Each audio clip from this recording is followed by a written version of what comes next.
은혜가 풍성하신 하나님, 임마누엘 찬양대의 찬양의 고백처럼 우리 모두가 어디에서 무엇을 하든지 화목해 하라는 이 직분 붙들고 어디에서나 하나님을 경외하고 또 가족과 이웃을 섬기는 자리에 우리 모두가 있게 하여 주옵소서.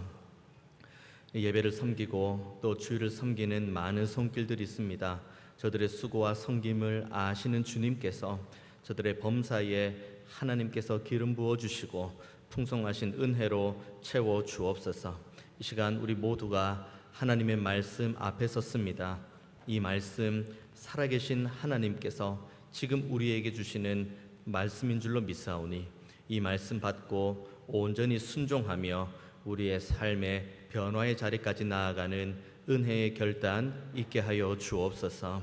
예배의 모든 시종을 주님께만 온전히 의탁드리오니 주님 홀로 영광받아 주옵소서. 감사드리고 살아계신 예수님의 이름으로 기도하옵나이다. 아멘. 오랜만에 이렇게 다음 세대와 함께 한 가족으로 이렇게 모였습니다. 우리 옆에 있는 분들과 함께 잠깐 우리가 지을 수 있는 가장 밝은 미소를 지으면서 옆에 있는 분들 보면서 이렇게 인사했으면 좋겠습니다. 주님의 이름으로 사랑하고 축복합니다. 예, 여러분들의 표정이 과연 이 표정이 정말 지을 수 있는 가장 밝은 표정인가? 다시 한번 여러분의 입꼬리를 한번 올려보시고 여러분의 눈주름 오늘은 괜찮으니까 눈주름 신경 쓰지 마시고 옆에 있는 분들과 함께 똑같이 한번 인사하겠습니다. 하나님은 당신을 사랑하십니다. 예, 네. 이제 조금 입꼬리가 살짝 올라간 명절 이제 시작을 앞두고 있고 이제 추석 명절 내일이면 추석이죠. 우리 모두가 어디에서 이제 무엇을 하든지 하나님께서 예비하신 은혜 그리고 화목해하는 이 직분 온전하게 감당하는 우리 모두가 되기를 원합니다. 하나님은 여전히 이곳에서 함께 예배하는 우리 모두를 사랑하시고 지금도 은혜로 붙드시는 줄로 믿습니다. 믿는 이들은 그러니까 하나님을 아는 이들은 하나님을 예배하고 그리고 하나님의 말씀을 묵상하는 가운데에 하나님을 알아갑니다. 하나님 창세기부터 그 요한계시록까지 쭉 읽어 나가면서 그렇지 하나님은 온 우주 만물을 창조하신 분이시지. 그래 우리가 이렇게 범죄했지. 여전히 하나님을 원망했지. 하나님 앞에서 불평했지.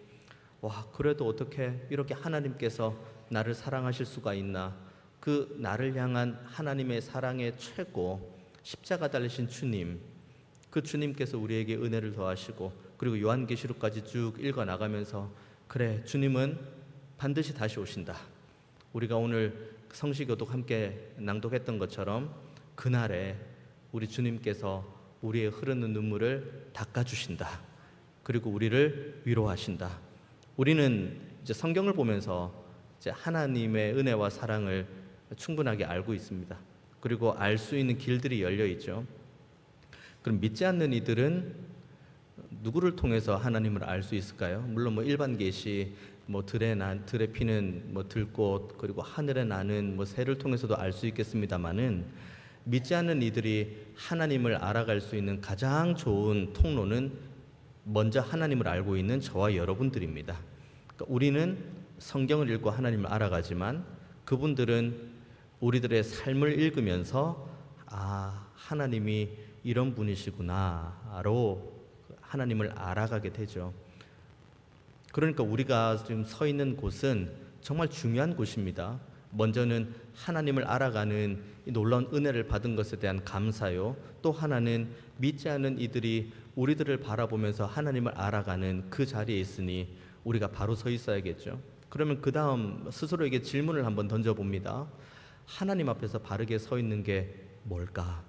믿지 않는 이들, 믿지 않는 우리의 가족들도 있을 수도 있고 믿지 않는 우리의 이웃들도 있을 수 있겠습니다마는 그들에게 우리가 어떻게 서 있어야 될까? 우리가 어떤 모습으로 그들에게 그 영향력을 끼쳐야 될까? 오늘 본문 1절이 그 답을 말씀하고 있습니다. 여호와를 경외하며 그의 길을 걷는 자마다 복이 있다. 믿는 우리들도 복 받기를 원하죠. 믿지 않는 이들도 똑같이 복을 받기를 원할 겁니다. 그러면 복에 대한 이야기 나오죠. 자, 복이 있도다입니다. 그러면 하나님께서 복을 선언하셨죠. 그러면 복까지 나아갈 수 있는 분명한 길들 두 가지를 말씀해 줍니다. 여호와를 경외하며 그의 길을 걷는 자. 이 두 가지입니다. 여호와를 경외한다. 여호와를 경외한다. 성경에 많이 나오는 단어입니다. 여호와를 경외한다는 게 무엇을 의미할까? 이런저런 히브리어도 찾아보고 관련된 책도 찾아보고 했는데 결국은 두 가지로 압축이 되더라고요. 여호와를 경외한다는 것은 하나님이 얼마나 크고 위대한 분이라는 것을 안다는 사실과 그 크고 위대하신 하나님 앞에서 내가 얼마나 작은 존재인지를 발견하는 순간 내 마음 가운데에서 자연스럽게 흘러나오는 게 하나님을 향한 경외인 겁니다. 그러니까 이거 의지를 가지고 내가 하나님을 경외해야겠다가 아니라 내가 정말 하나님을 경외하기 위해서는 하나님이 얼마나 크신 분이신지, 하나님이 얼마나 위대한 분이신지, 하나님이 얼마나 지금도 우리를 사랑하시는지에 대한 이 위대한 복음과 진리를 온전하게 경험하면 자연스럽게 우리는 하나님을 경외하는 자리로 나아갈 수 있다고 많은 분들이 이야기를 합니다. 그리고 그 하나님을 경외한다는 그 마음이 마음 가운데서 우러나올 때 그때 그 다음 우리의 삶은 자연스럽게 이 질문으로 넘어가게 됩니다. 어떻게 하면 하나님을 기쁘시게 할까? 그러니까 어떻게 하면 우리 아버지 어머니, 어떻게 하면 우리 사랑하는 남편, 사랑하는 아내, 우리 사랑하는 자녀 손들 어떻게 하면 기쁘게 할까? 이 질문이 첫 번째 질문에서 두 번째 질문으로 내려가게 되고 정말 하나님을 경외하는 이들이 그 마음 가운데 하나님의 그 사랑과 은혜를 찬양한다면 들어오는 첫 번째 질문, 어떻게 하면 하나님을 기쁘시게 할까입니다. 그리고 내 삶을 하나하나 하나님의 말씀으로 거울을 비춰서 보아나가는 거죠. 그리고 아주 조금씩이지만 아주 더딘 걸음처럼 보일지 모르겠지만 조금씩 내 삶이 하나님 보시기에 참 아름다운 걸음으로 그리고 하나님께서 인정하실 법한 존귀한 걸음으로 걸어가는 그 걸음이 하나님을 경외하는 이의 모습이 되는 거죠. 우리가 하나님을 경외한다. 이 중심되는 마음 가운데 우리가 살아가는 세상은 여전히 변화됩니다. 세상은 여전히 변화되고 여전히 세상은 바뀌게 됩니다. 제가 얼마 전에 말씀을 나누었습니다마는 목사님 이거 알아요? 요즘 목사님 이거 유행하는 거 이거 알아요? 모르겠는데요. 그 다음 제 귀에 무슨 말이 들렸는지 여러분 아시죠? 목사님은 완전 세상과 담을 쌓고 산다고. 그래서 제가 절치부심을 하고 세상에 과연 뭐가 유행을 하는지 한번 찾아보았습니다. 내 귀에 들려오는 이거 목사님 아세요라고 한 거 한번 찾아봤습니다. 그리고 이런 게 있구나 하고 이제 그렇게 질문하는 분들을 만나면 이제는 내가 안다고 그걸 이제 말하려고 준비를 하는데 그분들은 다른 걸 질문하죠. 왜냐하면 그 사이에 또 뭔가가 바뀌었거든요. 이게 세상이 바뀌는 거예요. 정말 시시각각 바뀝니다. 그런데 왜 하나님께서는 전도서 말씀을 통해서 해 아래 새 것이 없다고 이야기를 합니까?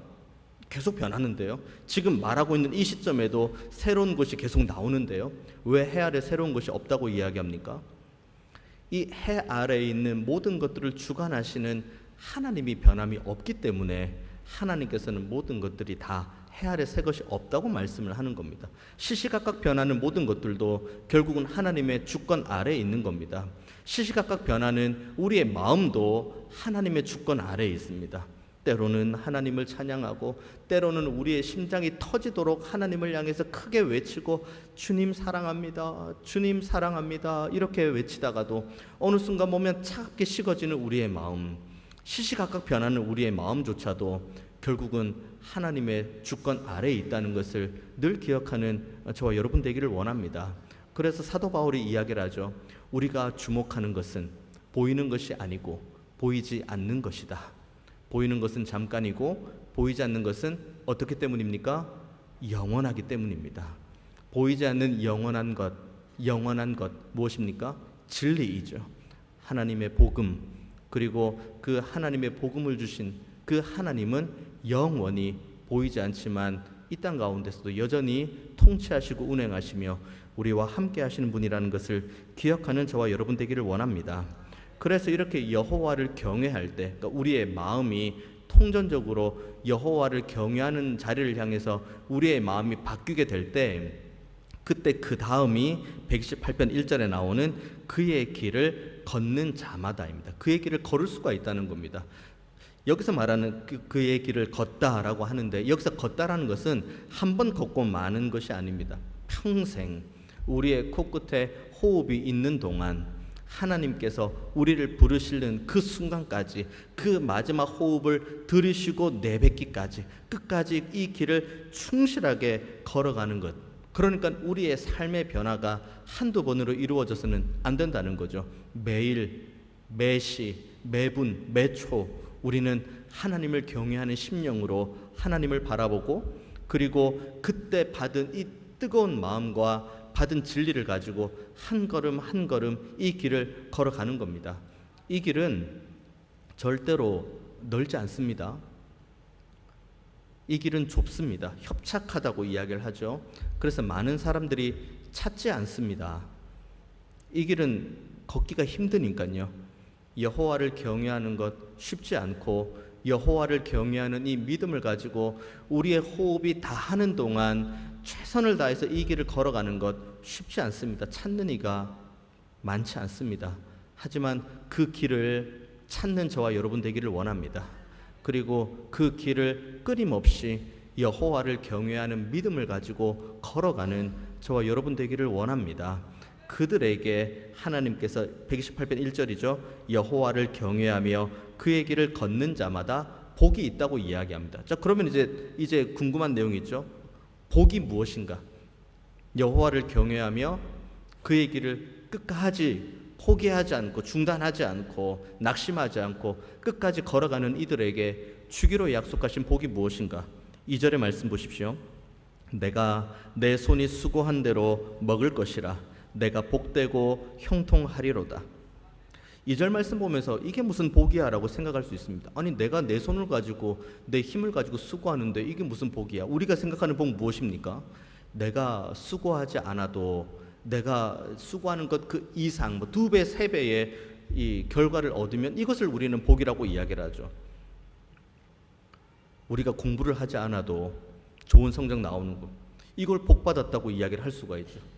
우리가 안 하는데, 우리가 한 게 없는데 우리가 기대하는 것 이상의 결과를 누릴 때, 그때 우리는 복을 받았다고 이야기를 합니다. 지금 이 시대를 살아가는 우리의 머릿속에 새겨진 복의 개념이 그런 개념입니다. 그런데 2절의 말씀 보십시오. 내 손이 수고한 대로 먹을 거라고 이야기를 합니다. 왜 수고한 대로 먹는 것이 이들에게 크게 복이 될 수 있는가? 몇 가지 이유가 있습니다. 첫 번째는 이스라엘, 당시 이 노래를 부르는 이스라엘 땅의 그 토양의 구조의 문제이죠. 그때 당시 주변에 이집트, 그 근동의 애굽이라고 하죠. 근동의 나라들 다 마찬가지. 물을 잘 저장해 뒀다가 물을 그러니까 치수하고 배수할 수 있는 토양들이 갖추어져 있었습니다. 그러니까 비가 많이 올 때 물을 잘 저장해 놨다가, 그러다가 비가 안 오면은 그 저장해 놓은 물을 이렇게 잘 흘려 보내는 거죠. 그러니까 연중 농사가 잘 될 수밖에 없는 구조입니다. 근데 이스라엘의 토양은 그 비를 흡수하는 땅이다고 이야기를 신명기에서 말씀을 하시죠.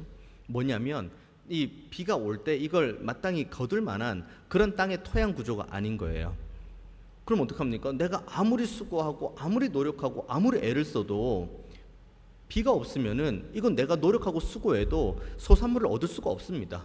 그래서 하나님께서 신명기를 통해 주시는 말씀, 그리고 성경, 구약에 있는 성경을 쭉 말씀하시면서 우리들에게 정말 주기 원하는 복에 대해서 설명하실 때 이른 비, 늦은 비라고 이야기를 합니다.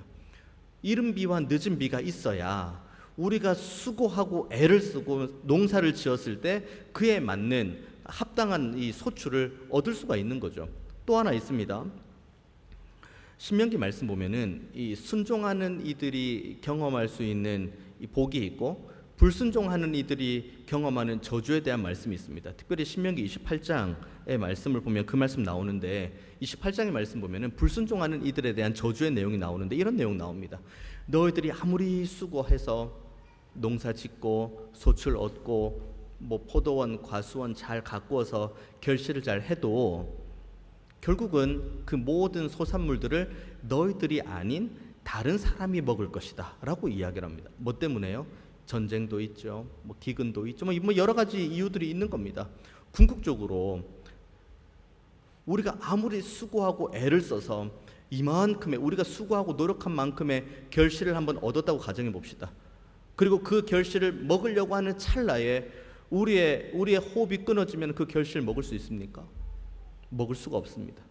그러니까 이 2절의 말씀은 내가 내 손이 수고한 대로 먹을 것이라 내가 복되고 형통하리로다는 것은 네가 열심히 수고하고 열심히 애를 써라, 이것을 말씀하시는 것이 아니라 네가 열심히 수고하고 애를 쓸 수 있도록 내가 너에게 힘을 준다는 것을 의미하는 것이고, 네가 열심히 수고하고 애쓴 만큼 네가 소출을 얻을 때에 그 소출을 다른 사람이 아닌 네가 먹을 수 있도록 내가 너를 지켜주겠다는 개념이 오늘 본문 2절의 말씀인 거죠.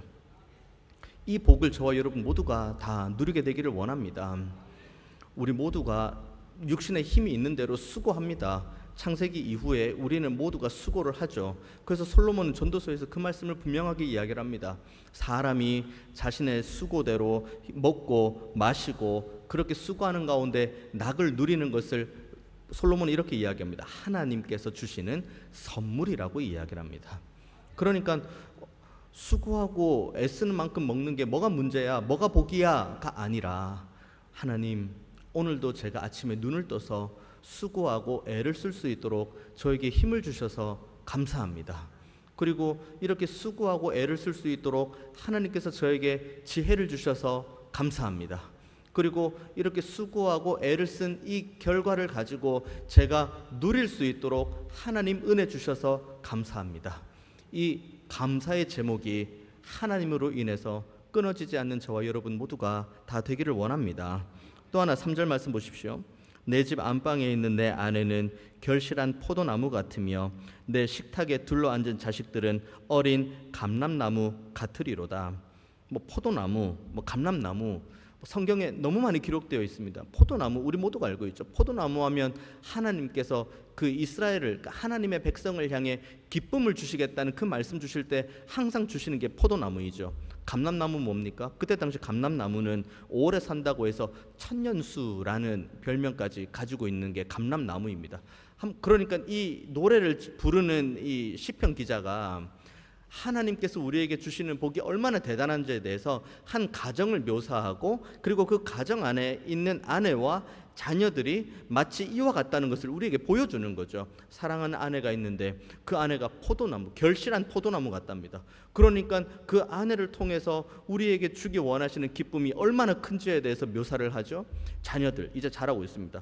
자, 여기서 보면은 감람나무로 어린 아이를 표현하는데, 자, 천년수, 뭐 천년수인데 거의 죽어가는 천년수를 비유하는 것이 아니라 어린 감람나무 같다고 이야기합니다. 천년수인데 어린 감람나무입니다. 그러면은 그 나무가 자랄 수 있는 시간이 앞으로 얼마나 대단하겠습니까? 그리고 그 나무가 자라는 가운데에 얼마나 많은 열매로 많은 사람들에게 큰 기쁨과 감사를 주겠습니까? 복이 이거예요. 그러니까 2절의 복은 우리 자신이 하나님 은혜 가운데 누릴 수 있는 복, 그리고 우리 이 3절도 우리 자신이 하나님 앞에서 누릴 수 있는 큰 기쁨과 감사의 복이라면, 이제는 이 기쁨과 감사를 가지고 이제 4절, 5절, 6절로 이어지는데 이렇게 이어지죠. 여호와를 경외하는 자는 이같이 복을 얻는다라고 다시 이제 복에 대해서 선언한 다음에 5절의 말씀, 여호와께서 시온에서 내게 복을 주실지어다. 너는 평생의 예루살렘의 번영을 보며 내 자식의 자식을 볼지어다. 이스라엘에게 평강이 있을지로다고 이야기를 합니다. 그러니까 시점이 나에게서 점점 뻗어져 나가는 거예요. 처음에 2절과 3절은 그래, 내가 수고하고 애쓰는 만큼 하나님께서 이 소출을 먹을 수 있도록 나에게 건강 주시고 은혜 주시고 믿음 주시고 지혜 주셔서 감사하다. 이 개인의 경건에 대한 감사이죠. 3절의 말씀도 우리가 하나님을 경외하는 가운데에 그 길을 걸을 때에 하나님, 이 좁고 협착한 길을 걸어도 우리에게 이 기쁨을 주시니 감사합니다라고 우리 자신이 이 복에 대한 기쁨과 감사를 나누었다면, 이제는 5절 6절 보십시오. 내게 복을 주실지어다라고 하면서 너는 평생에라고 이야기합니다. 그러니까 이 복이 우리가 지금 살아가는 이 시점에 점과 같은 이 시점에만 머무르는 것이 아니라 우리가 이후로 살아가는 평생까지 이어지는 거죠. 그리고 너는 평생에 예루살렘의 번영을 본다고 이야기합니다. 지금까지 나에 대한 복을 이야기했는데 지금까지 하나님을 경외하는 그 한 사람이 경험하는 복에 대한 이야기가 나누었는데 이제는 이 은혜가 내 자식의 자식, 그러니까 우리의 가정으로 흘러가죠. 그리고 가정과 가정이 모여있는 공동체로 흘러가죠. 그리고 공동체와 공동체가 모여있는 이 나라와 민족, 오늘 본문으로 따지면 예루살렘의 번영을 보는 쪽을 향해서 계속해서 이어지죠. 그리고 6절 마지막에 어떻게 이야기합니까? 이스라엘에게 평강이 있을지로다 라고 하면서 이스라엘이라는 나라까지 이어지는 거죠. 시작은 어디서부터 시작입니까? 나부터 시작하는 거예요. 내가 하나님을 경외하는 가운데에 그 가운데에 믿는 믿음, 그 믿는 믿음으로 인해서 받는 이 큰 기쁨과 복락이 있으면 이것이 이제는 우리의 가정 가운데로 자연스럽게 흘러가는 거예요. 우리의 사랑하는 부모님, 우리의 사랑하는 배우자, 우리의 사랑하는 자녀손들, 우리의 사랑하는 형제 자매들 모두에게 이렇게 아름답게 흘러가는 거예요. 그 믿음의 가정, 이렇게 흘러가는 믿음의 가정을 한번 여러분 머릿속에 한번 상상해 보십시오. 모두가 다 하나님을 경외하고 모두가 다 한자리에 모여서 하나님의 말씀 가운데 두고 이 말씀이 오늘 나에게 주시는 진리의 말씀으로 받고 이 말씀 붙들고 살아갈 때에 책임져 주신다는 이 고백을 온 가족이 한다고 한번 여러분 머릿속에 상상을 한번 해보십시오. 그래서 이 가정이 이와 같이 복을 받는 것을 여러분이 한번 소망해 보십시오. 그렇게 가정 이렇게 모여 있습니다. 가정 모여서 자, 우리 믿음의 공동체가 이렇게 모여 있죠. 보라, 한 가정이, 한 개인이 이렇게 믿음으로 살아갈 때에 받을 수 있는 놀라운 사랑과 은혜가 공동체 가운데 흘러갈 때에 얼마나 큰 은혜가 이 믿음의 공동체 가운데에 온전하게 서게 될지는 우리는 소망만 해도 큰 기쁨이 있고 소망만 해도 감사의 제목으로 나아갈 수 있습니다. 제가 늘 말씀을 드리는 것, 왜 이렇게 가정이 이럴까? 왜 이렇게 교회가 이럴까? 왜 이렇게 이 나라와 민족이 이럴까라고 그러한 한숨을 쉬고 혀를 찰 만한 상황이 된다면 먼저 돌아봐야 될 것은 우리 자신입니다. 우리 자신이 지금 하나님의 말씀을 붙들고 하나님을 경외하는 가운데에 복을 받는 삶을 살고 있는지, 그 다음 또 하나 돌아봐야 될 것, 내가 받은 이 복과 이 기쁨을 아름답게 흘려보내고 있는지, 이것을 먼저 기억을 한다면 우리는 조금 어려운 우리의 가정 상황 가운데서도 포기하지 않고 하나님 앞에 기도하며 나아갈 수 있습니다. 우리의 공동체가 조금 힘들고 어려워도 우리는 기도하며 하나님의 도우심을 구하는 자리로 나아갈 수 있습니다. 이 나라와 민족이 조금 힘들고 어려울지라도 우리가 하나님의 크신 은혜를 소망하며 무릎 꿇고 나라와 민족을 위해 기도하는 자리로 나아갈 수 있습니다. 종이 정말 바라기는 여호와를 경외하는 우리 모두가 다 되기를 원합니다. 그래서 여호와를 경외하며 그 길을 걷는 가운데에 하나님께서 예비하신 복을 우리 모두가 다 누리게 되시기를 원합니다. 그리고 이 복을 우리 혼자만 누리는 것이 아니라 우리의 가족들, 우리의 이웃들, 우리의 공동체 식구들을 향해서도 아름답게 흘려보내는 은혜가 저와 여러분 모두에게 있게 되기를 원합니다. 이 말씀은 참 기쁘고 감사한 말씀, 복된 말씀, 평안, 평강, 복, 은혜, 이런 내용들로 가득 차 있지만 사실 현실의 상황이 그렇게 녹록치는 않습니다. 오늘 본문 이제 성전에 올라가는 노래죠. 바벨론의 포로로 끌려갔다가 하나님의 은혜로 다시 이스라엘로 돌아와 예루살렘에서 성전을 짓고 성벽을 세우고 그곳에서 이제 하나님의 이름을 부르는 그 시점에 부르는 이 노래입니다. 성전에 올라갈 때 이들의 마음, 두 가지 마음입니다. 첫 번째, 너무 기쁘죠. 너무 감격스럽습니다. 와, 우리가 바벨론의 포로로 끌려가 있었고 거기에서는 도무지 하나님을 예배할 만한 소망이 없었는데 하나님께서 우리에게 은혜를 주셨다고, 참 감사하다, 이 마음이 있고, 또 하나, 성전이 세워졌고 성벽이 중수되었지만 여전히 그곳에서의 모습은 황량한 상황이긴 합니다. 느헤미야 11장에 나오는 말씀이죠. 얼마나 그 예루살렘의 형편이 좋지 않으면은 예루살렘에서 살 자를 두고 제비를 뽑겠습니까?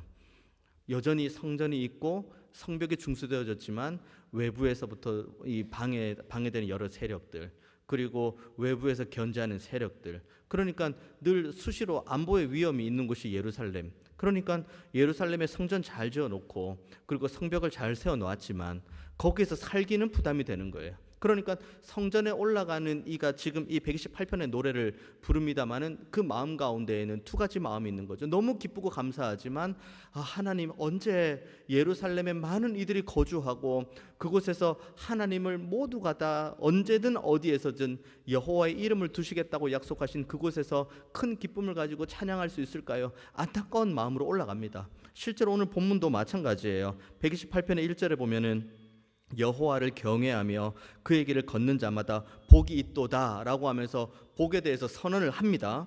그 다음에 2절부터 보면은 모두가 다 미래 시제예요. 형통하리로다, 감람나무 같으리로다, 복을 얻으리로다, 예루살렘의 번영을 볼 것이다, 내 자식의 자식을 볼지어다, 이스라엘에게 평강이 있을 것이다. 다 미래 시제예요. 그러면 지금 이 시점은 뭘 의미하는 겁니까? 아니라는 거예요. 여전히 어려움이 있다는 거예요. 여전히 어려움 가운데 있지만 이 시편의 기자는 그럼에도 불구하고 성전에 올라가면서 이 노래를 부릅니다. 복이 있을 거라고. 지금의 예루살렘의 상황은 너무 쉽지 않고 지금 우리나라가 처한 상황도 너무 어렵지만 그래도 성전을 향해 올라갈 때 이 노래를 부릅니다. 다양한 이 두 가지의 복잡한 마음이 있지만 그럼에도 불구하고 하나님을 찬양하고 복이 있을 거라고 소망하고 또 복을 구하는 자리로 나아갑니까? 왜 그렇습니까? 우리가 기쁠 때에도, 우리가 감사할 때에도 하나님은 우리와 함께 하셨고, 그리고 우리가 바벨론의 포로로 끌려가 있을 때에도 하나님은 우리와 함께 하셨고, 예루살렘에 다시 돌아와 성전을 짓고 성벽을 세우는 그 모든 과정 가운데서도 하나님은 함께 하셨고, 이후에 우리가 하나님의 백성인 우리들이 걸어가는 모든 여정 가운데에 하나님이 함께 하실 거라는 분명한 확신이 있기 때문에 이 노래를 부를 수가 있는 거예요. 바라기는 저와 여러분이 우리가 속한 가정과 그리고 우리가 속한 교회에서 이 노래를 끊임없이 불러가는 은혜가 있기를 원합니다. 지금 당장 복이 있어서 부르는 게 아니라 이 복을 하나님을 경외하는 자에게 주시겠다고 약속하신 하나님이 우리의 어떠한 상황 가운데서도 함께 하시겠다고 분명히 말씀하셨으니 우리는 이 믿음 가지고 이 노래를 눈물 골짜기 가운데에서도 감사의 제목 가운데에서도 끊임없이 하나님 앞에 올려드리는 은혜 있기를 원합니다. 그래서 우리 모두가 하나님을 경외하며 그 길을 걷는 걸음에 더욱더 마음을 모으기를 원하고 그 가운데에 우리의 가족들도 함께 격려하고 같이 이 길을 걷자. 같이 주를 믿는 믿음의 길을 걸어나가자. 어떠한 어려움 가운데서도 주를 온전하게 의지하는 길로 같이 나아가자. 격려하고 안아주고 서로 위로하고 그렇게 아름답게 가정들을 세워가는 은혜 있기 원합니다. 우리 교회도 마찬가지죠. 힘들고 어려운 시대에 살아가고 있지만 그 가운데에도 서로를 격려하고 서로를 위로하면서 우리 함께 주께서 이름을 두시겠다고 약속하신 이곳에서 더욱더 하나님을 경외하는 믿음의 결단을 하고 함께 더 많이 하나님을 찬양하자. 이렇게 믿음으로 고백하고 간구하는 우리 교회 모든 공동체가 되기를 원합니다. 하나님은 살아계십니다. 그리고 하나님께서는 지금도 우리와 함께 하시고 우리에게 복 주시기를 원하십니다. 우리에게 주기 원하시는 하나님의 담없는 사랑과 그 은혜와 그 복락의 강수를 풍성하게 누리시고 그 은혜를 아름답게 가정과 이웃들에게 흘려보내는 우리 모든 예배자들 다 되시기를 주님의 이름으로 축원드리겠습니다. 기도하겠습니다. 은혜가 풍성하신 하나님, 오늘도 우리에게 귀한 말씀 주시고 그리고 이 말씀 가지고 우리가 하나님을 온전히 앙망할 수 있는 자리로 나아가게 하시니 감사합니다. 주님, 우리가 끊임없이 하나님을 경외하며 그의 길을 걷는 이 믿음의 길이 중단됨이 없게 하여 주옵소서. 하나님께서 우리의 호흡을 붙들어 주시는 모든 순간 하나님을 향해 감사하며 하나님께 영광 올려드리며 지금도 우리를 사랑하시는 하나님을 찬양하는 은혜의 자리를 지키게 하여 주옵소서. 그때 하나님께서 우리에게 주겠다고 약속하신 크신 은혜와 다함없는 복락을 우리 모두가 누리게 하시고, 그리고 이 은혜와 복락을 아름답게 흘려보내는 귀한 복의 통로의 역할을 잘 감당케 하여 주옵소서. 감사드리고 살아계신 예수님의 이름으로 기도하옵나이다. 아멘.